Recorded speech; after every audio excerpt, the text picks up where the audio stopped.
Hi everyone. So let's discuss today about the smart homes as an application of new age robotic system. Smart home as the name suggests जहाँ पे autonomous household chores हो जाएंगे. It represents a major real world application of NARS जहाँ पे intelligent systems और robotic systems साथ काम करते हैं रेसिडेंशियल एनवायरनमेंट में to enhance comfort, safety, energy efficiency and quality of life. Energy efficiency किस तरीके से आएगी? We will discuss further. Smart homes में robotic systems and automated systems साथ साथ काम करते हैं ह्यूमन के. ठीक है, कैसे करते हैं? Let's see the role. ठीक है, अभी नार्स की वजह से हमारे जो स्मार्ट होम सिस्टम है वो एनवायरनमेंट सेंस कर सकते हैं, डिसीजन ले सकते हैं. We all know this, right? तो let's jump directly to the application of it. Smart home में सबसे पहला एप्लीकेशन आएगा इसका होम ऑटोमेशन एंड कंट्रोल. मतलब घर के सिस्टम्स को, ट्रेडिशनल सिस्टम्स को इंटेलिजेंट सिस्टम्स में कन्वर्ट करना. जैसे कि लाइटिंग सिस्टम को इंटेलिजेंट में कन्वर्ट करना. कैसे करोगे? जैसे जैसे ही एक ह्यूमन सेंस हो गया तो लाइट्स ऑन हो जाएंगी, फैंस ऑन हो जाएंगे, है ना. And second is fans and air conditioners. अब इसमें भी हम लोग इसे और ऑन तो हो गया, चलो लाइटिंग सिस्टम्स जितना भी था हमारा, फैन वगैरह वो सब कुछ ऑन हो गया. अभी जैसे अगर बरसात हो रही होगी तो हमें फैन की स्पीड 1 पे चाहिए. अगर बाहर पीक गर्मी होगी तो हमें वो 5 पे चाहिए. तो हम लोग उसे उस लेवल पे प्रोग्राम कर सकते हैं कि रियल टाइम में ये टेम्परेचर सेंस कर ले एंड रेलेवेंट आउटपुट ड्रॉ करे. देन कर्टन्स एंड डोर्स, जैसे ऑटोमेटिकली डोर्स या ऑटोमेटिकली पर्दे, होम अप्लायंसेस, ये सारे सिस्टम अडेप्ट कर लेंगे based on user habits, time and environmental condition. मतलब अगर जैसे बाहर बारिश होगी तो फैन 1 पे चलेगा, गर्मी होगी तो फैन 5 पे चलेगा, है ना. एंड अदर जो भी यूजर के हैबिट्स या जो भी यूजर के जो पर्सनलाइज्ड रिक्वायरमेंट होंगे उस हिसाब से ये जो इंटेलिजेंट सिस्टम है वो अडेप्ट कर लेंगे. Second application is domestic service robots. जैसे फ्लोर क्लीनिंग या वैक्यूम करने में, लॉन मूविंग में, या विंडोज, पूरा basically cleaning and delivery task, जो भी इंडोर टास्क होंगे उसमें. जैसे एक रोबोटिक वैक्यूम क्लीनर जो ऑटोमेटिकली पूरे रूम को क्लीन कर ले. अब उसके लिए हमें क्या करना पड़ेगा? हमें उसे हमारे रूम का लेआउट देना पड़ेगा, right, which is a one time process. Third application home security and surveillance. जैसे कैमरे से देख के मोशन डिटेक्ट कर लेना और कोई सस्पिशियस एक्टिविटी दिखी तो तुरंत अलर्ट मैसेज सेंड कर देना.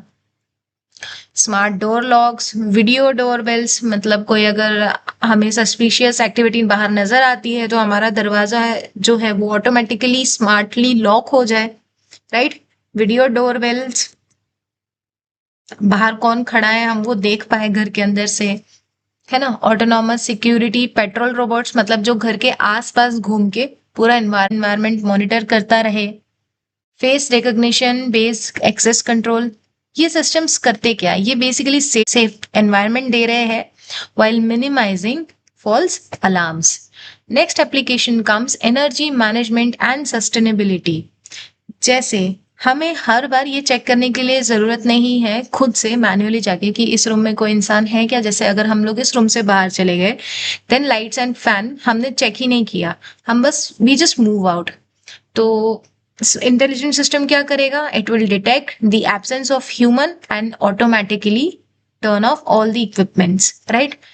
तो जैसे पावर कंजम्पशन भी हमारा कंटिन्यूसली मॉनिटर होता रहेगा, हीटिंग कूलिंग भी ऑप्टिमाइज रहेगी, जो अनयूज डिवाइसेस है वो भी ऑटोमेटिकली स्विच ऑफ हो जाएंगे. Integrate renewable energy sources, this leads, हम इसमें हमारे सोलर एनर्जी वगैरह जो रिन्यूएबल है, राइट, उसके साथ भी इसे इंटीग्रेट कर सकते हैं, which leads to energy efficient and eco friendly living, right. Next comes again the same topic, elderly and assisted living. जो भी elderly या disabled person है उन्हें help करना. उनका fall detection, मतलब अगर हम लोग उनमें एक wearable device लगा दें उनके हाथों पे या कहीं भी पैरों पर, है ना, तो जब भी वो गिरेंगे या फिर अगर उनका पोस्चर गलत हो जाता है, गिरने के हिसाब से आता है, देन हमें इमरजेंसी अलर्ट्स मिल जाएंगे, उनके मेडिकेशन एंड रूटीन रिमाइंडर्स हम उसमें सेट करते हैं, एंड उनका कंटिन्यूअसली हेल्थ मॉनिटरिंग भी हमारे ऊपर आएगा. This supports interdependent living and reduces care giver burden. Last but not least, human robot interaction. उनका सोशल इंटरैक्शन कैसा है? वी ऑलरेडी डिस्कस दिस कि वॉइस कंट्रोल्ड असिस्टेंट्स होंगे, गेस्चर बेस्ड कंट्रोल्स होंगे एंड मोबाइल एप्लीकेशंस होंगे. इसके वजह से क्या होता है, नेचुरल एंड इंट्यूटिव इंटरैक्शन हम लोग इस्टेब्लिश कर सकते हैं हमारे होम सिस्टम्स के साथ. अब ये इतना जरूरी क्यों है? होम्स जो होते हैं, हमारे घर जो होते हैं, वो काफी डायनेमिक होते हैं एंड अनप्रिडिक्टेबल होते हैं. उसमें हमें सेफ ह्यूमन इंटरैक्शन की जरूरत होती है. कंटिन्यूअस लर्निंग एंड अडेप्टेशन भी हमें चाहिए. उसके अलावा हम इसमें IoT, internet of things and cloud computing भी हम लोग इंटीग्रेट कर सकते हैं, एंड हम लोग एनर्जी एफिशिएंट सिस्टम जो है वो भी इस पे ले सकते हैं, राइट. अब इसके एडवांटेजेस क्या हो गए? कंफर्ट बढ़ जाएगा क्योंकि हमें पता रहेगा कि हम सेफ है, आसपास हमारे जो रोबोट्स है वो मॉनिटर कर रहे हैं. कन्वीनियंट भी है काफी, घर की सेफ्टी सिक्योरिटी भी बढ़ जाती है, एनर्जी कंजम्पशन कम हो जाता है क्योंकि सारी चीजें ऑटोमेटिकली ऑन ऑफ हो रही है, राइट. लिविंग एक्सपीरियंस आपका पर्सनलाइज हो सकता है. जैसे बाहर इतनी गर्मी है तो इतने नंबर पे फैन ऑटोमेटिकली चल गया, है ना. बाहर अगर सर्दी है तो इतने नंबर पे आपका AC या फैन जो भी होगा रिस्पेक्टिव योर पर्सनलाइजेशन के हिसाब से चलेगा. एंड हम लोग कहीं से भी बैठ के रिमोट मॉनिटरिंग कर सकते हैं घर की. अब इसमें चैलेंजेस क्या है? सबसे पहले तो इनिशियल कॉस्ट इसका बहुत ज्यादा है इंस्टॉलेशन का. Data privacy and security concerns भी काफी है कि हमारे घर का डेटा कहीं और ना चले जाए, या कोई थर्ड पार्टी हैकर या कोई कुछ आके हमारे घर का जो सिस्टम है उसे हैक ना कर ले, राइट. किसी और के पास हमारे घर का कंट्रोल ना चला जाए.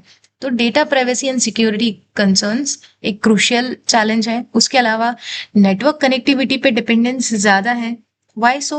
अगर हमारा नेटवर्क पुअर हो गया, अगर वाईफाई प्रॉपर नहीं चला या कुछ भी उसमें दिक्कत आ गई, तो हम लोग रिमोट मॉनिटरिंग तो नहीं कर पाएंगे. जैसे आपने नोटिस किया होगा, अगर कैमरा को प्रॉपर वाईफाई एक्सेस नहीं मिल रहा होगा या काफी स्लो स्पीड मिल रही होगी, तो कैमरा कभी कभार हैंग पड़ने लगता है, वो प्रॉपर डिटेल पूरा स्क्रीन नहीं दिखा पाता है, राइट. तो ये डिपेंडेंस काफी है नेटवर्क कनेक्टिविटी पे. और इसमें काफी सारे मल्टीपल डिवाइसेस कनेक्ट होते हैं जिसकी वजह से वो और भी कॉम्प्लेक्स सिस्टम बन जाता है. तो ये था smart homes as an application in new age robotic system. If you have any doubt or any query regarding this topic, feel free to comment below. Thank you.